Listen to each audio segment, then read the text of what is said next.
आंजनेय की आत्मगाथा का हम लोग आंजनेय के द्वारा ही, हनुमान जी महाराज के द्वारा ही श्रवण कर रहे हैं। श्री हनुमान जी महाराज अपने श्रीमुख से रघुवंशी राजकुमारों को हनुमत चरित्र सुना रहे हैं। श्री हनुमान जी महाराज कहते हैं कि जिस समय में प्रभु श्री राम को जाकर के मैंने सूचना दी कि भरत जी अत्यंत हर्षित है, अयोध्या के लोग अत्यंत उत्सुक हैं आपके दर्शन के लिए। प्रभु श्री राम श्रृंगवेरपुर में निषाद राजगुह को कृतार्थ करके जैसे ही आगे बढ़ते हैं तो उस समय में प्रभु को अयोध्या का दर्शन होता है और अयोध्या का दर्शन करके प्रभु श्री राम उन सभी वानरों को, अपने उन सभी सखाओं को कहते हैं, देखो देखो सखाओं, ये देखो जो सामने तुम्हें दिख रही है, ये मेरी जन्मभूमि है, ये मेरी अवधपुरी है। ये देखो इसमें निर्मल सरयू का जल बह रहा है, इसमें मेरे संबंधी लोग, मेरे प्रिय लोग इसके अंदर रहते हैं। ये अवधपुरी मुझे अत्यंत प्रिय है। श्री हनुमान जी महाराज कहते हैं प्रभु श्री राम ने यहाँ एक बड़ी सुंदर बात कही। उन्होंने कहा कि देखो भले ही वैकुंठ बहुत सुंदर होगा, लेकिन मुझे तो यह अयोध्या धाम वैकुंठ से भी अच्छा लगता है। यद्यपि सब वैकुंठ बखाना, वेद पुराण विदित जग जाना, परंतु मुझे तो अवधपुरी अति प्रिय है और अवधपुरी के लोग मुझे अत्यंत प्यारे हैं। अवधपुरी सम प्रिय नहीं सो, अवधपुरी सम प्रिय नहीं सो, यह प्रसंग जानहि को, यह प्रसंग जानहि को।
अयोध्या धाम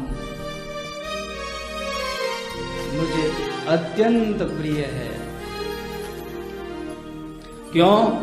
क्योंकि इस अयोध्या धाम के अंदर सरयू बहती है, उस सरयू का नीर अत्यंत निर्मल है। उस सरयू के अंदर जो स्नान करता है वह मेरे पास में रहता है। मम समीप नर पावहीं बासा, वह मेरे समीप वास पा लेता है जो सरयू के अंदर स्नान करता है। अति प्रिय मोही यहाँ के बासी, मम धामदा पूरी सुख राशि। यहाँ के लोग मुझे अत्यंत प्यारे लगते हैं। जिस समय में प्रभु श्री राम इस तरह से वखान कर रहे थे कि अयोध्या के लोगों ने प्रभु राम को आते हुए देख लिया। कागभूषण जी श्री गरुड़ जी महाराज को अपना अनुभव बताते हुए कहते हैं कि देखो, बिना भगवत भजन के जीवन के क्लेश नहीं मिटते। जीवन के अंदर कितने विरोध हैं, कितनी समस्याएं हैं, वे सब अनेक हैं, लेकिन उन सब का समाधान एक है। और वो समाधान क्या है? हरि भजन। बिना भगवान के भजन के किसी के भी क्लेश नहीं मिट सकते। भगवान के भजन से ही क्लेश मिटते हैं। इन अयोध्या के लोगों ने प्रभु राम का भजन किया है।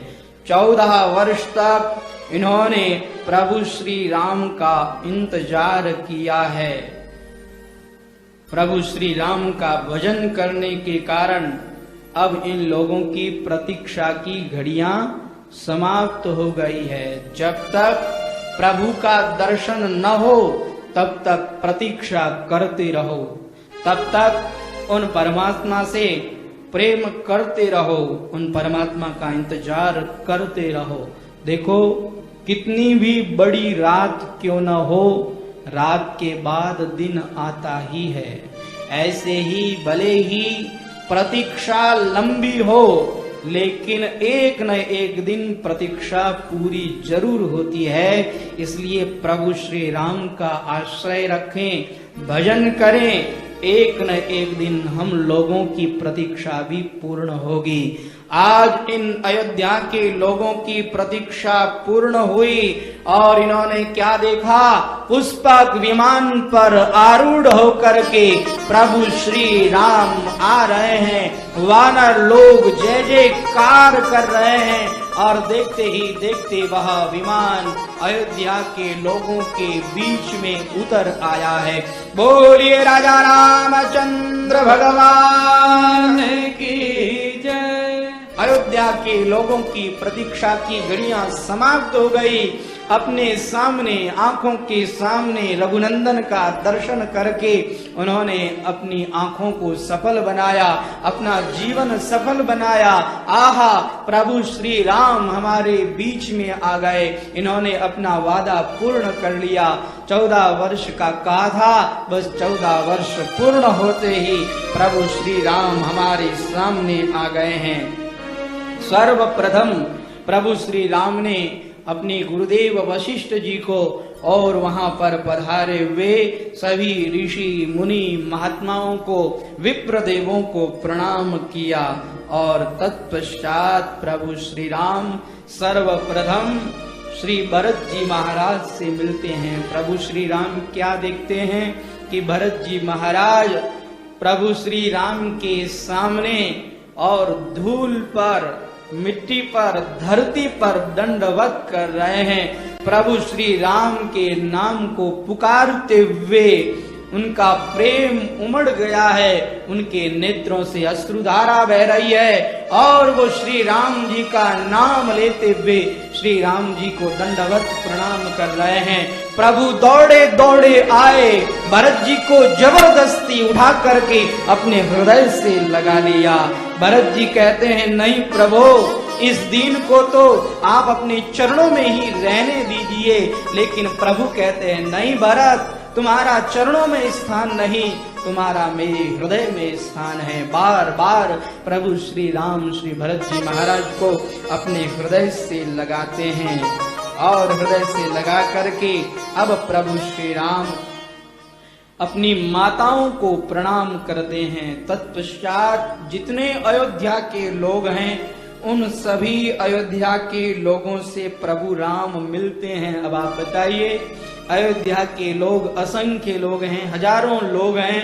उन हजारों लोगों से अगर एक एक करके प्रभु राम मिलने लगे तो कितने दिन लग जाएंगे। इसलिए प्रभु श्री राम ने वहां एक चमत्कार किया जिसका किसी को भी पता नहीं लगा। प्रेमातुर सब लोगों को प्रभु श्री राम ने निहारा और निहार करके अपनी कृपा बरसाते हुए प्रभु श्री राम जितने लोग थे उतने ही रूप बना लेते हैं।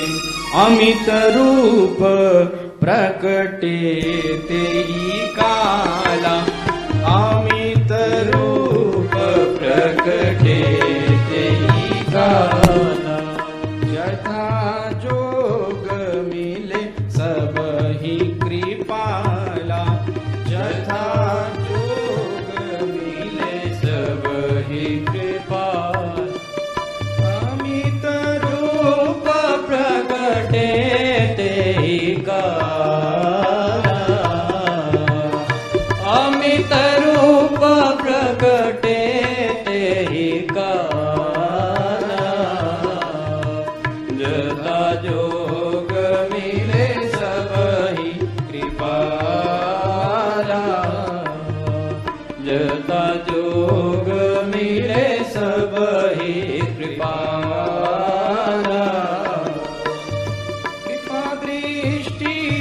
रघुबीर त्रिलोकी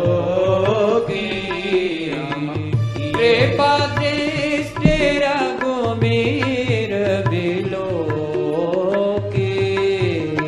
किए सकल नर नारी बिसोकी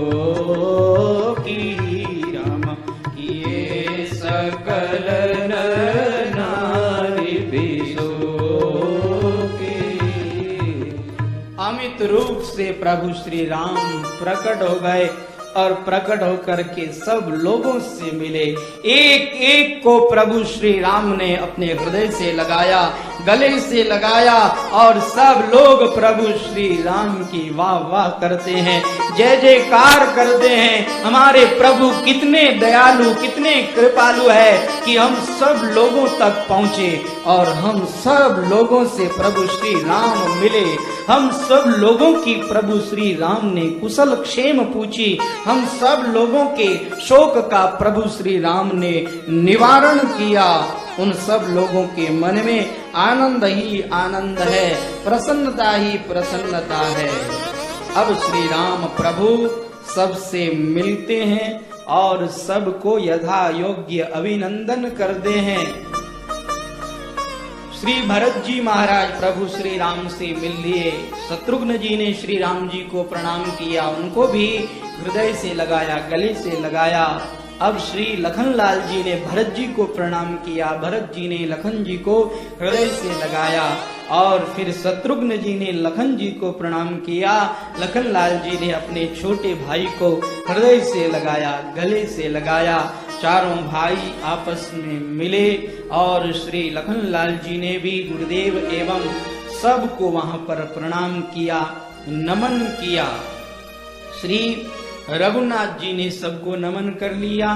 तब श्री सीता माता ने भी सबको नमन किया, प्रणाम किया। अपनी सासुओं से सीता माता मिली, उनके श्री चरणों में प्रणाम करके मिली है।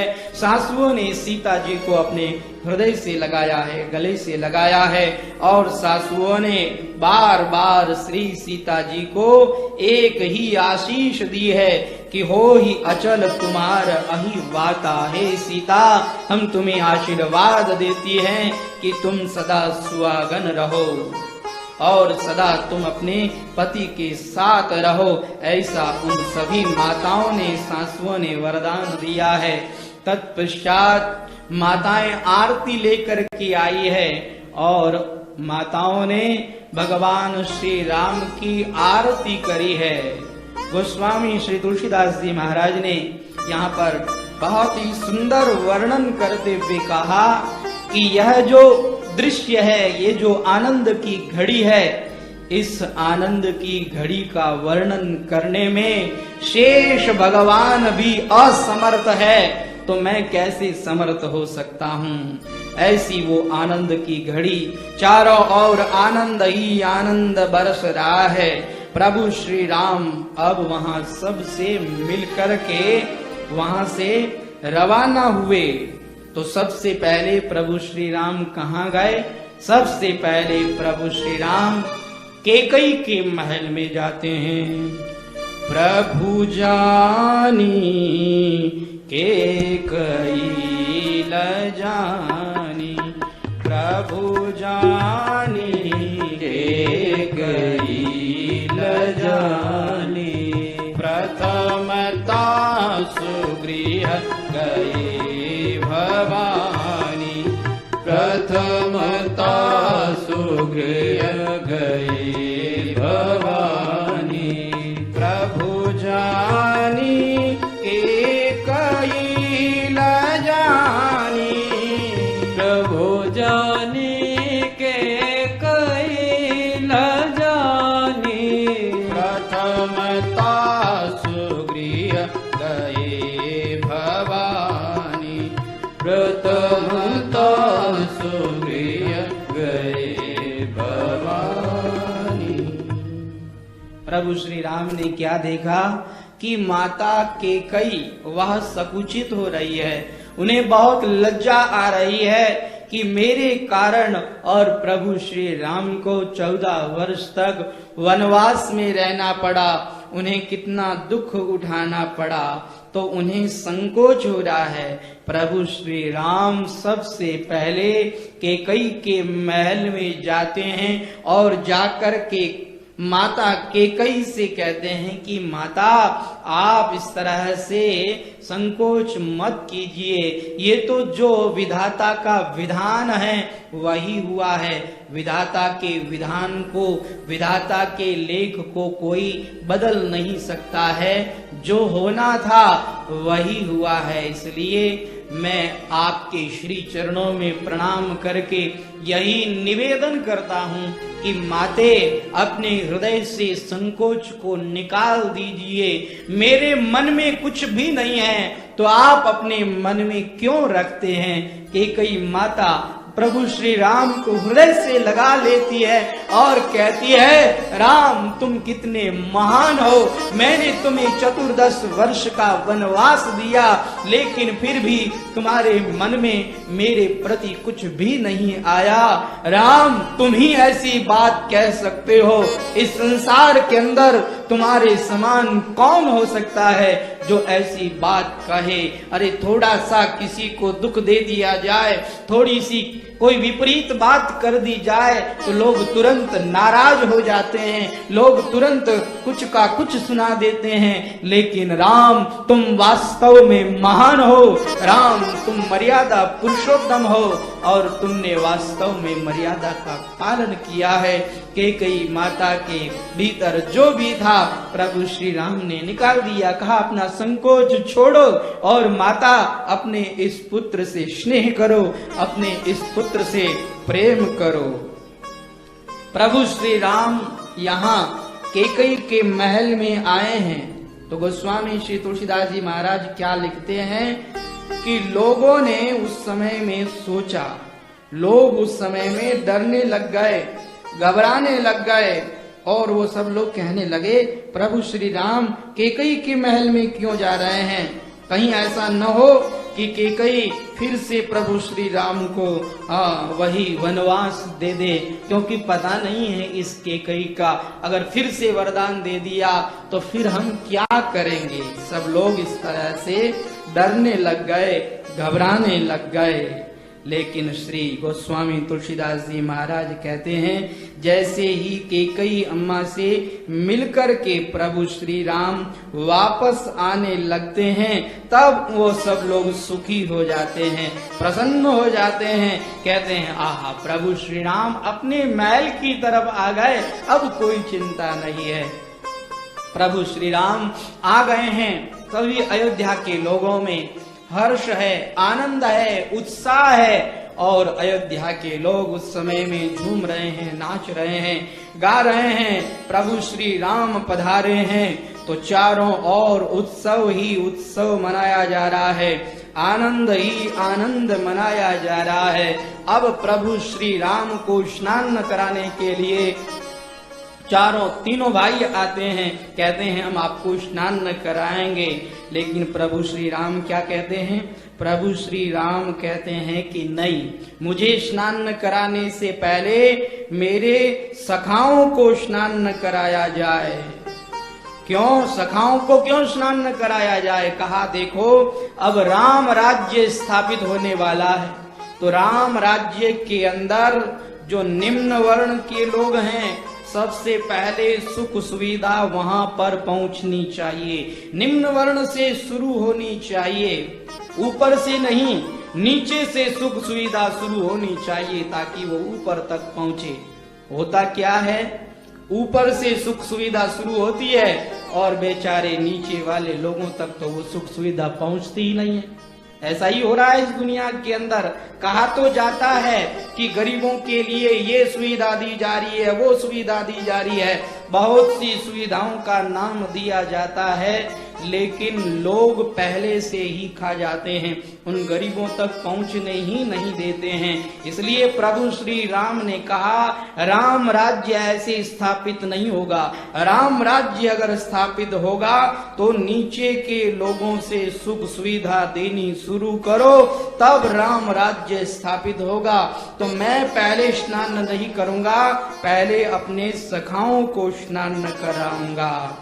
श्री राम जी कहते हैं प्रथम सखन अनवावहु जाई, प्रथम सखन अनवावहु जाई, राम कहा सेवक नहीं बुलाई, राम कहा सेवक नहीं बुलाई, प्रथम सखन अनवावहु जाई, प्रथम सखन अनवावहु जाई, राम कहा सेवक नहीं बुलाई, राम कहा सेवक नहीं बुलाई।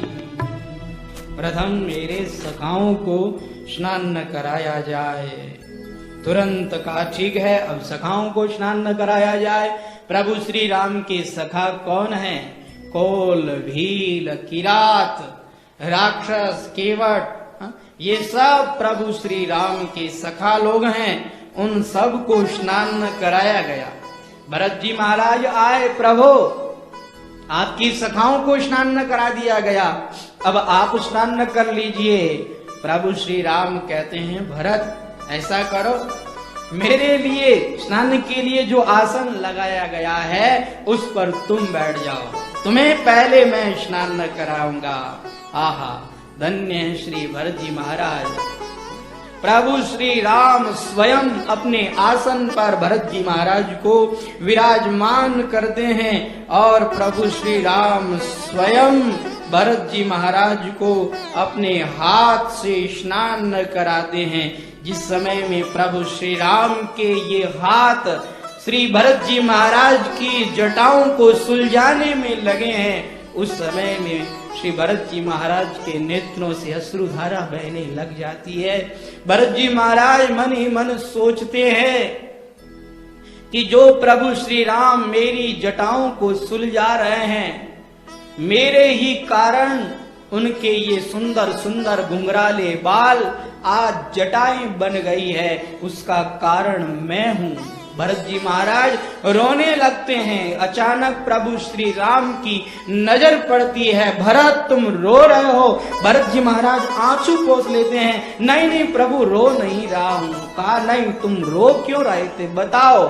भरत जी महाराज कहते हैं प्रभु जिसके सिर पर इतनी उलझने हो, इतनी जटाएं हो, वो रोएगा नहीं तो और क्या करेगा। लेकिन प्रभु अब नहीं रो रहा हूँ, अब मेरे आंसू नहीं निकल रहे हैं। क्यों, अब क्यों नहीं रो रहे हो। कहा अब क्या रोना, जब जगत का विधाता, जगत का मालिक स्वयं मेरी जटाओं को सुलझा रहा हो तो अब कौन सा दुख बाकी रह जाएगा।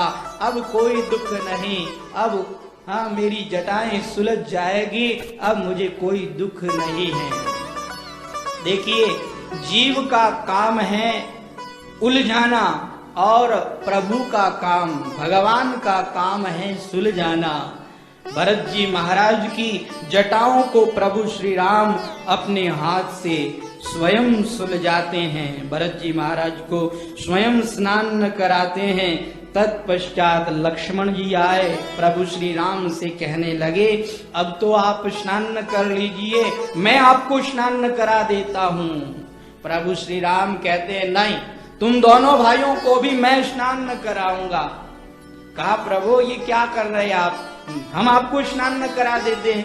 प्रभु श्री राम कहते हैं कि देखो तुम मेरे से छोटे हो, तुम अगर मुझे स्नान कराओगे तो तुम्हारे हाथ मेरे सर पर रहेंगे, ये तो उचित नहीं है। छोटे के हाथ बड़े के सर पर थोड़ी रहते हैं, बड़े के हाथ छोटे की सर पर रहते हैं, इसलिए तुम दोनों भी आओ, मैं तुम दोनों को भी स्नान कराऊंगा।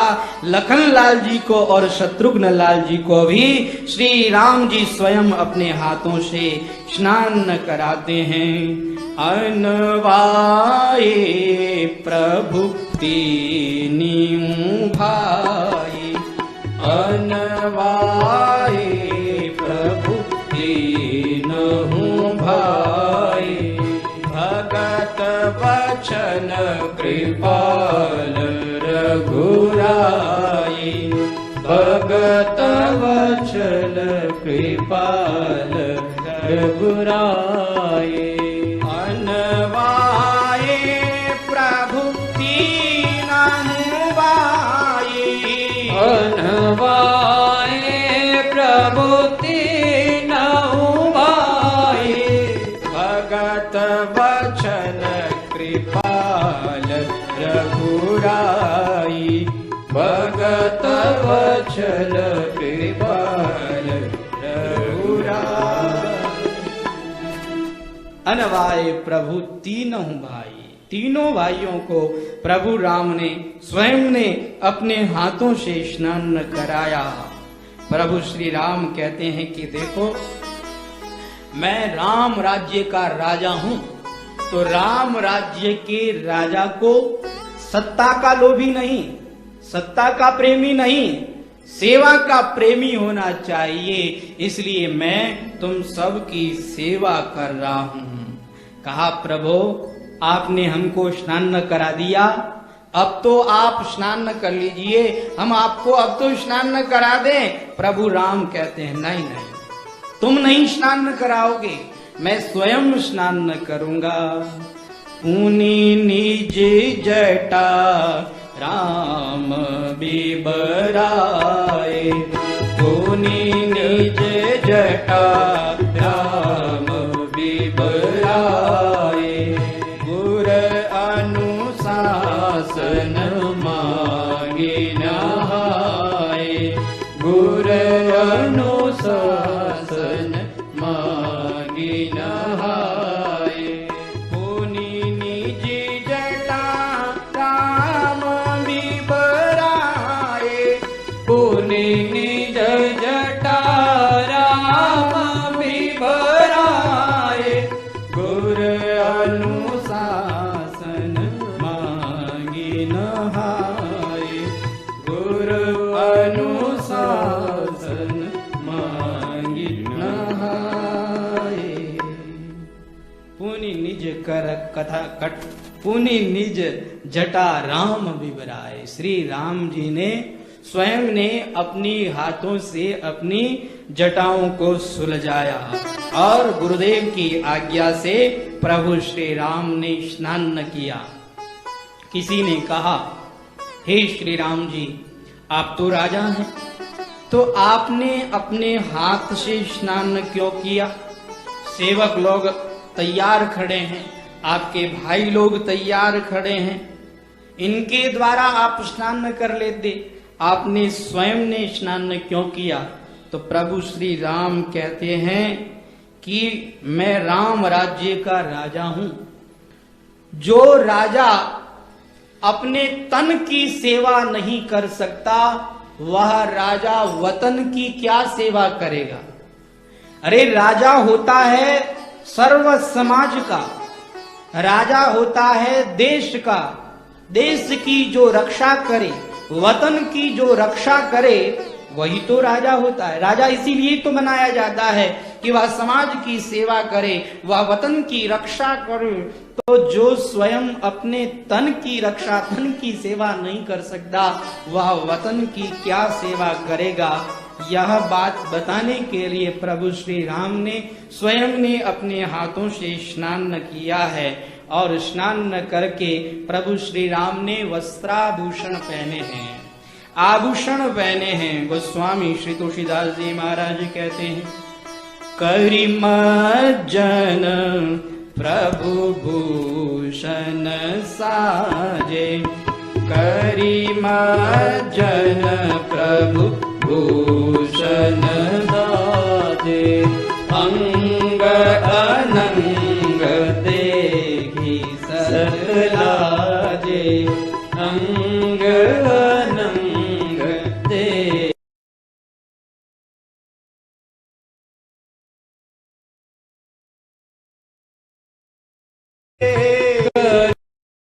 मजन प्रभु भूषण साजे, अंग अनंग देखी सतलाजे। साजे अंग अनंग देखी सतरारे। करी मज्जन प्रभु भूषण साजे। प्रभु राम ने स्नान न करके अब क्या किया, आभूषणों को धारण किया। आभूषणों को जब प्रभु श्री राम ने धारण किया तो क्या लिखा वो स्वामी तुलसीदास जी महाराज ने कि अंग अनंग दे की सत लाजे। प्रभु श्री राम की ऐसी शोभा हो रही है, ऐसा सुंदर रूप है कि सो कामदेव भी लज्जायमान हो जाए, ऐसा प्रभु श्री राम का वह सौंदर्य है। कहते हैं प्रभु श्री राम ने आभूषणों को धारण किया तो क्या आभूषणों से सुंदर लगने लग गए? कहा नहीं नहीं, प्रभु श्री राम ने आभूषणों को धारण किया तो 100 कामदेवों को लजाए, ऐसा उनका रूप है। लेकिन प्रभु श्री राम जब कोई आभूषण धारण नहीं किए थे, उस समय में करोड़ों कामदेवों की कांति को नष्ट कर देवे, ऐसा उनका रूप था। जिस समय में वनवास में प्रभु श्री राम पहुंचते हैं तो वो ग्राम वधूटियां, गांव की स्त्रियां क्या कहती है? वो गांव की स्त्रियां कहती है कोटि मनोज लजावन हारे, कोटि मनोज लजावनि हारे, सो की कहूँ को आने दे मारे, सो की कहूँ को आने तुम्हारे। कोटि मनोज लजावनि हारे, कोटि मनोज लजावनि हारे, सो की कहूँ को आही तुम्हारे, सो की कहूँ को आही तुम्हारे। कोटि मनोज लजावनि हारे। प्रभु राम के कोई आभूषण नहीं है, तपस्वी वेश है, वलकल वस्त्र धारण किया हुआ है। उस समय में प्रभु की कैसी छवि है? तो कहा कोटि मनोज लजावनि हारे, करोड़ों कामदेवों की कांति को नष्ट कर दे, ऐसा प्रभु का वो रूप है। तो यहाँ पर आभूषण धारण किए हैं तो केवल 100 कामदेवों की कांति को नष्ट करे, ऐसा उनका रूप है। यहाँ पर एक बात सिद्ध हो जाती है कि किसी आभूषण के द्वारा प्रभु राम की शोभा नहीं है। हम लोग आभूषण धारण करते हैं तो उन आभूषणों को धारण करते ही हम सुंदर लगने लग जाते हैं। जैसे कोई कुरूप हो, उसे सजा दो, उसे आभूषण पहना दो, कितना सुंदर लगता है। और अगर आभूषण खोल दो और उसका असली रूप दिखा दो तो डर जाए कोई। आभूषणों के कारण हम सुंदर लगने लग जाते हैं, लेकिन प्रभु राम आभूषणों से सुंदर नहीं लगते हैं। आभूषण प्रभु श्री राम के श्री अंग पर पहुंच करके सुंदर लगने लग जाते हैं, ऐसा प्रभु राम का रूप है। भगवान राम सहज सुंदर है। जैसे सीता मैया गौरी का पूजन करते हुए वहां यही कहती है, मनुजाहि राचहु मिलहि सुंदर, सहज सुंदर सांवरो। क्या कहा? सहज सुंदर सांवरो। प्रभु श्री राम सहज सुंदर है, आभूषणों के कारण सुंदर नहीं लगते हैं, उनके भीतर सहज स्वाभाविक सुंदरता है। प्रभु श्री राम की वह सुंदर छवि उन सब लोगों ने अपने मन में बिठा ली है। जिस समय में प्रभु श्री राम सुंदर स्नान करके वस्त्राभूषण पहन करके आ गए हैं तो सभी मुनियों ने अब श्री वशिष्ठ जी महाराज से कहा कि जल्दी से इनके लिए सिंहासन मंगाइए। तो श्री वशिष्ठ जी महाराज कहते हैं कि अभी मंगाते हैं। किसी ने कहा श्री राम जी को सिंहासन के पास ले जाते हैं। कहा नहीं नहीं, श्री राम जी को सिंहासन की जरूरत नहीं है, सिंहासन को प्रभु श्री राम की जरूरत है। इसलिए गोस्वामी श्री तुलसीदास जी महाराज ने लिखा, प्रभु बिलोकी मुनि मन अनुरागा, प्रभु बिलोकी मुनि मन अनुरागा, तुरत दिव्य सिंहासन मांगा, तुरत दिव्य सिंहासन मांगा, प्रभु बिलोकी मुनि मन अनुरागा, प्रभु बिलोकी मुनि मन अनुरागा, तुरत दिव्य सिंहासन मांगा, तुरत दिव्य सिंहासन मांगा। तुरंत दिव्य सिंहासन मंगाया गया है, क्योंकि प्रभु को सिंहासन की जरूरत नहीं, सिंहासन को प्रभु श्री राम की जरूरत है।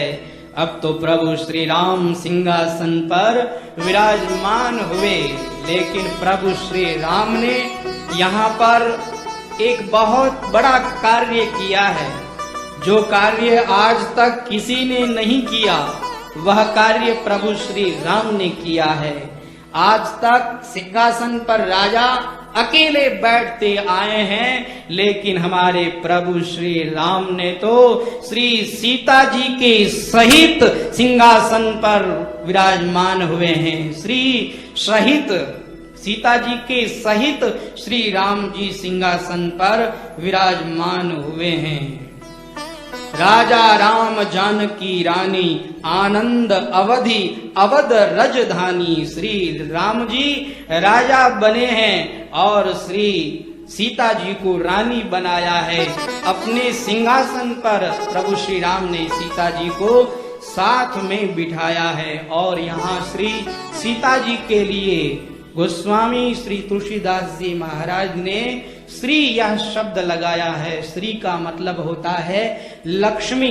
प्रभु श्री राम ने श्री सीता जी को लक्ष्मी के समान मान करके उन्हें अपने वाम भाग में विराजमान किया है। देखिए, प्रभु श्री राम उन्होंने रावण को मारा, तो रावण को मारा, तब से आज तक हम लोग दशहरा के दिन रावण को मारने की लीला करते हैं। प्रभु श्री राम रावण को मारते हैं, इसीलिए रावण को जलाया जाता है प्रत्येक दशहरा के दिन।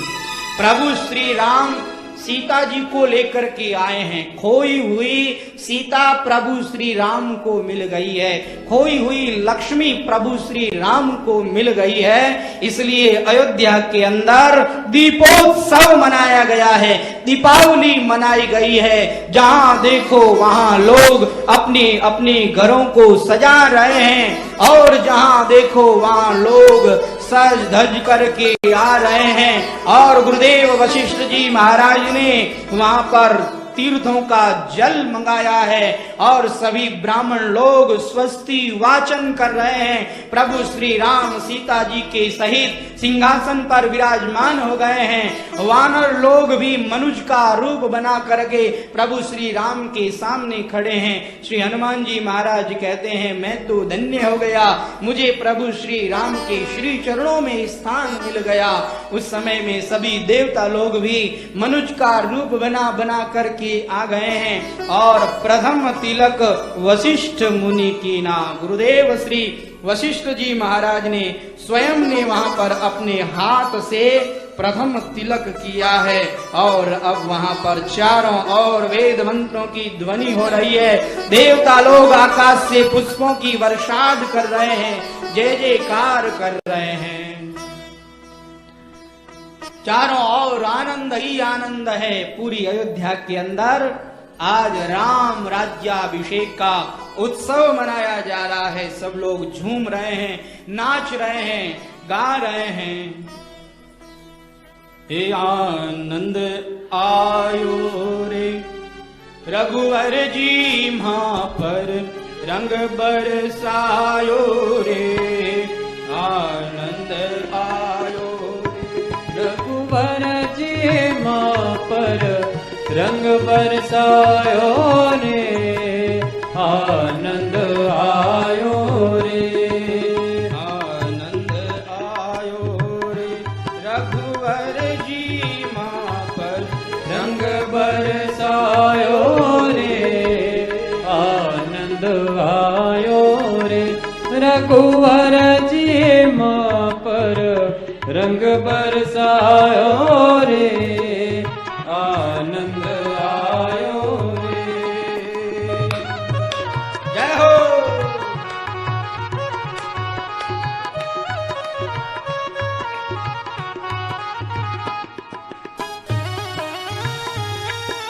बोलो राजा रामचंद्र भगवान की।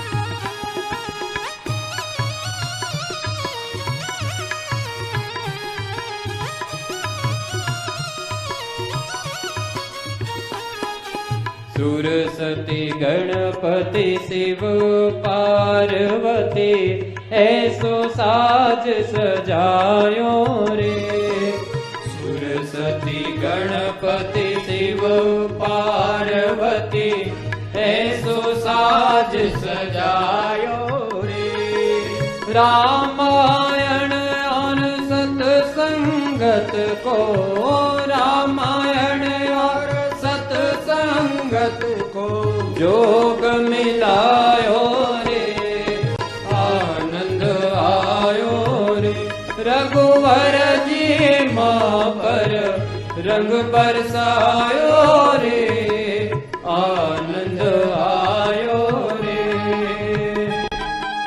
हरि बोल।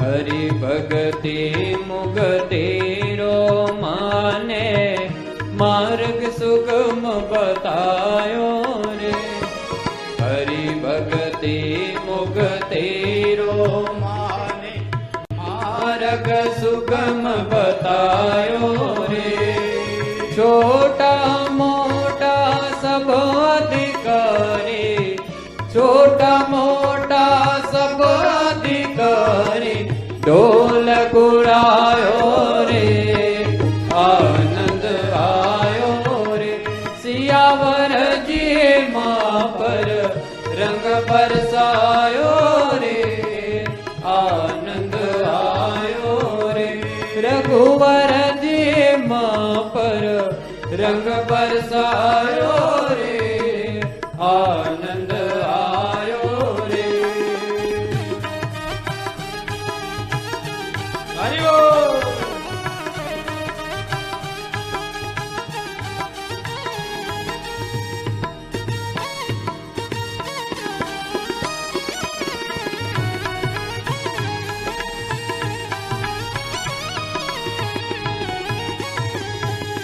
रामचरित रसियो हनुमत आसन आय लगायो रे रामचरित रसियो हनुमत आसन आय लगायो रे गुप्त वेश में ताल बजावे गुप्त वेश में ताल बजावे माता अंजनी रो जायो रे आनंद आयो रे रघुवर जी माँ पर रंग बरसायो रे आनंद आयो रे सियावर जी माँ पर रंग बरसायो रे आनंद आयो रे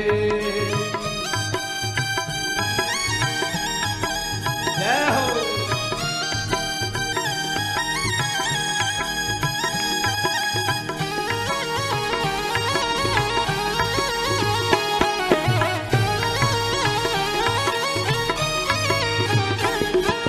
क्रोड़ उपाय करा नहीं छूटे ऐसो रंग रंग जमायो रे। क्रोड़ उपाय कया नहीं छूटे, ऐसो रंग जमायो रे। पाप कर्म रो कूड़ो कचरो, पाप कर्म रो कूड़ो कचरो, दोय बहायो रे, आनंद आयो रे। रघुवर जी माँ पर रंग बरसायो रे, आनंद आयो रे।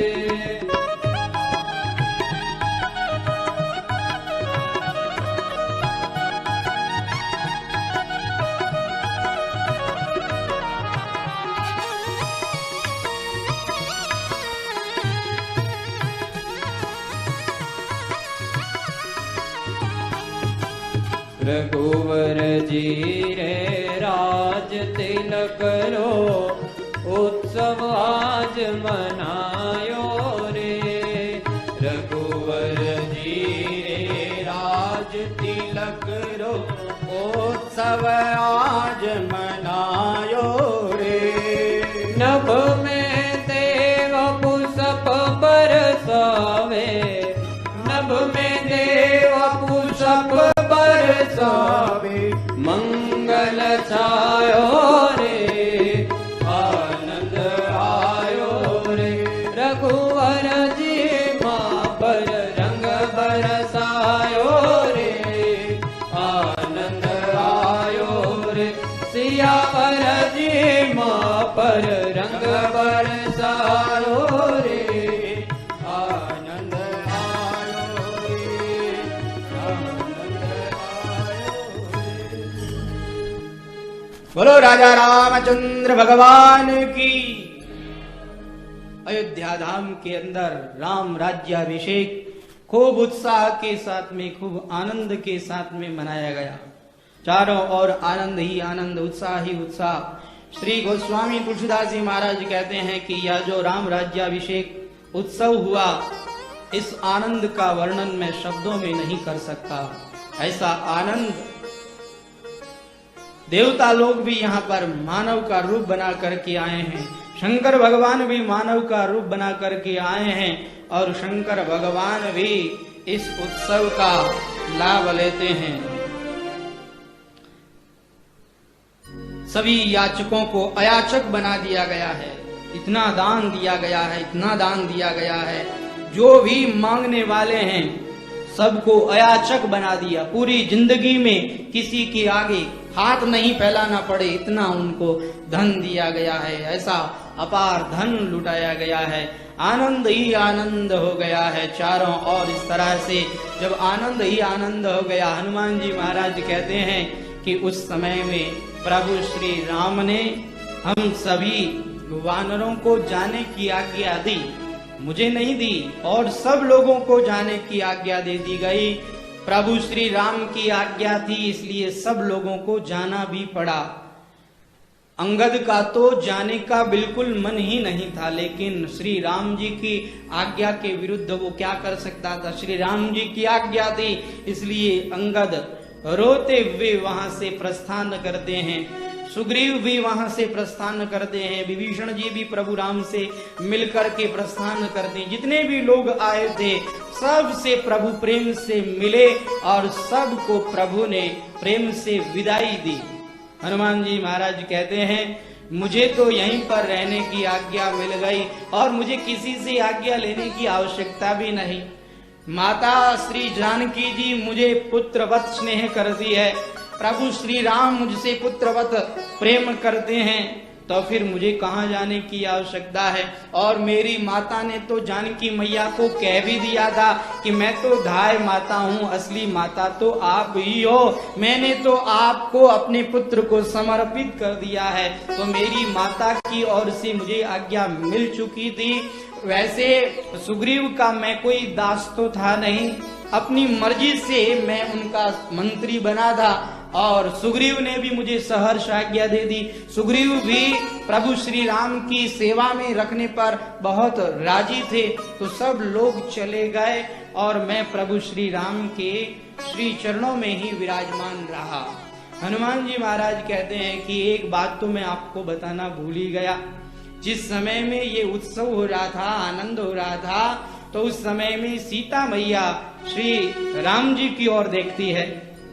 श्री राम जी मन ही मन इशारा करते हैं कि हे सीता, अगर तुम किसी को कुछ देना चाहती हो, कोई तुम्हारा स्नेह भाजन हो और तुम उसे कुछ देना चाहती हो, तो निसंकोच दे सकती हो। जैसे ही प्रभु की आज्ञा मिली तो उसी समय में सीता माता अपने सिंहासन से उठ करके अपने गले की वह दिव्य मोतियों की माला उन्होंने मेरे गले में पहना दी। मैं उस माला को पहन करके धन्य हो गया।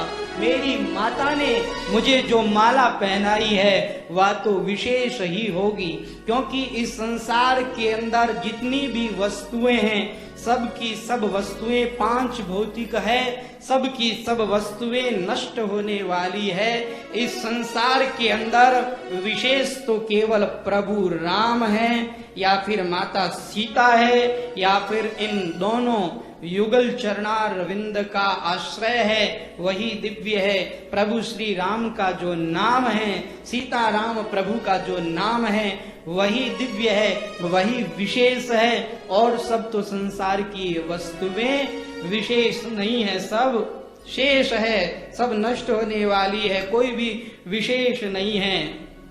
मैंने उस माला को देखा, मुझे लगा मेरी माता ने माला दी है तो विशेष होगी, इसलिए मैंने उस माला के मोती को अपने मुंह में लेकर के तोड़ करके देखा कि कहीं इसमें विशेषता दिखती है क्या, क्योंकि विशेषता वही है जहां पर प्रभु श्री राम हो, जहां पर सीता राम विराजमान हो, वही विशेषता है। तो मैं उन माला के अंदर एक एक मणि को तोड़ करके देखने लगा, इसमें सीता राम प्रभु विराजमान है कि नहीं। एक तोड़ा, उसमें नहीं, नीचे फेंक दिया। दो तोड़ा, दूसरा तोड़ा, उसमें भी नहीं, नीचे फेंक दिया। तीसरा मैं तोड़ने लगा तो विभीषण जी कहने लगे, हनुमान जी आप ये देव दुर्लभ माला इसे नीचे क्यों फेंक रहे हैं। श्री हनुमान जी महाराज कहते हैं कि मैं देख रहा हूं कि इसके अंदर सीता राम विराजमान है कि नहीं। मैं सीता राम प्रभु को इसमें विराजमान देखना चाहता हूं। देखिए, संत महापुरुष सब जगह सर्वत्र सीता राम प्रभु को ही देखते हैं। इसीलिए तो गोस्वामी श्री तुलसीदास जी महाराज कहते हैं, सिय राम मय सब जग जानी, सिय राम मय सब जग जानी, करहूं प्रणाम जोरी जुग पानी, करहूं प्रणाम जोरी जुग पानी। सिय राम मय सब जग जानी, सिय राम मय सब जग जानी, करहूं प्रणाम जोरी जुग पानी, करहूं प्रणाम जोरी जुग पानी। संत महापुरुष सब जगह सर्वत्र सीता राम प्रभु को देखते हैं। तो हनुमान जी महाराज कहते हैं कि मैं भी देख रहा हूँ इस माला के मणियों में सीता राम प्रभु है कि नहीं। विभीषण जी ने जब हनुमान जी को ये कहा कि आप इसके अंदर क्या देख रहे हैं, हनुमान जी महाराज ने ये जवाब दिया, मैं इसमें सीता राम प्रभु को देख रहा हूँ, लेकिन सीता राम प्रभु है नहीं। जिसमें सीता राम प्रभु नहीं वह भले ही संसारियों के लिए बहुमूल्य हो, मेरे लिए तो व्यर्थ है, मेरे लिए तो वह फेंकने योग्य है, मेरे लिए तो वह त्याज्य है, इसलिए मैं इसे फेंक रहा हूँ। व्यंग में श्री विभीषण जी महाराज ने कहा, तब तो हनुमान जी महाराज आपको अपने इस विशाल शरीर के अंदर अगर सीता राम प्रभु नहीं दिखे तो इसे भी आप फेंक देंगे? कहा बिल्कुल। अगर मुझे ये मालूम हो जाए कि मेरे अंदर सीताराम प्रभु विराजमान नहीं है तो मैं इस शरीर को भी नहीं रखूंगा। ओ तो कहा बताओ आपके शरीर में सीताराम प्रभु मौजूद हैं क्या? हनुमान जी महाराज कहते हैं मैं अपनी जगह से उठ करके खड़ा हो गया और उस भरी सभा में अपने नाखूनों के द्वारा अपनी छाती को मैंने चीर दिया और जैसे ही छाती को हनुमान जी ने चीरा, हनुमान जी के हृदय में श्री सीताराम प्रभु लक्ष्मण जी के सहित विराजमान है। बोलिए हनुमान जी महाराज की जय। पूरी सभा में श्री हनुमान जी महाराज की ही जय जयकार होने लग गई। हनुमान जी महाराज ने कहा कि नहीं नहीं, मेरी जय जयकार मत करो, जय जयकार तो श्री सीताराम प्रभु की ही करो। श्री हनुमान जी महाराज ने आज दिखा दिया कि मेरे अंदर श्री जानकी मैया सीताराम प्रभु श्री लक्ष्मण जी के सहित विराजमान हैं। श्री राम जानकी बैठे हैं मेरे सीने में, श्री राम जानकी बैठे हैं मेरे सीने में, श्री राम जानकी बैठे हैं मेरे सीने में। देख लो मेरे दिल के नगीने में, देख लो मेरे दिल के नगीने में, श्री राम जानकी बैठे हैं मेरे सीने में, श्री राम जानकी बैठे हैं मेरे सीने में।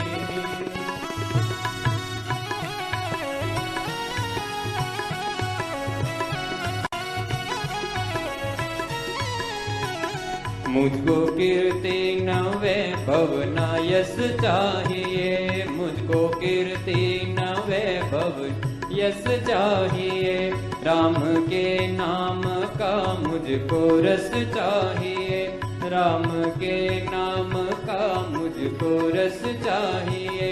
सुख मिले, सुख मिले ऐसे अमृत को पीने में, सुख मिले ऐसे अमृत को पीने में, श्री राम जानकी बैठे हैं मेरे सीने में, श्री राम जानकी बैठे हैं मेरे सीने में। राम रसिया हूँ मैं राम सुमिरन करूँ, राम रसिया हूँ मैं राम सुमिरन करूँ, सिया राम का सदा ही मैं चिंतन करूँ, सिया राम का सदा ही मैं चिंतन करूँ। सच्चा आनंद है ऐसे जीने में, सच्चा आनंद है ऐसे जीने में, श्री राम जानकी बैठे हैं मेरे सीने में, श्री राम जानकी बैठे हैं मेरे सीने में।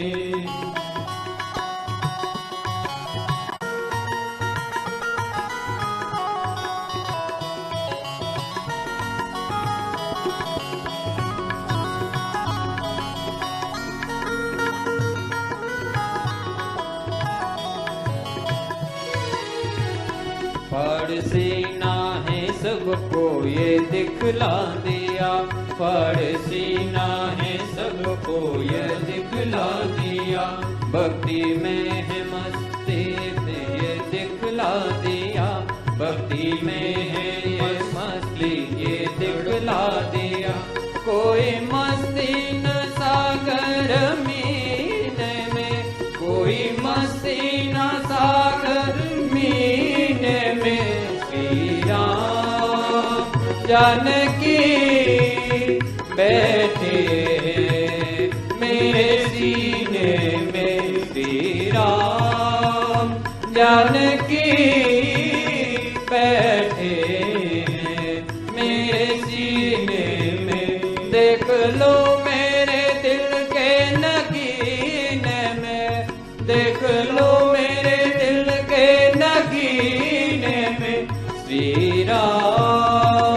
जानकी बैठे मेरे सीने में श्री राम।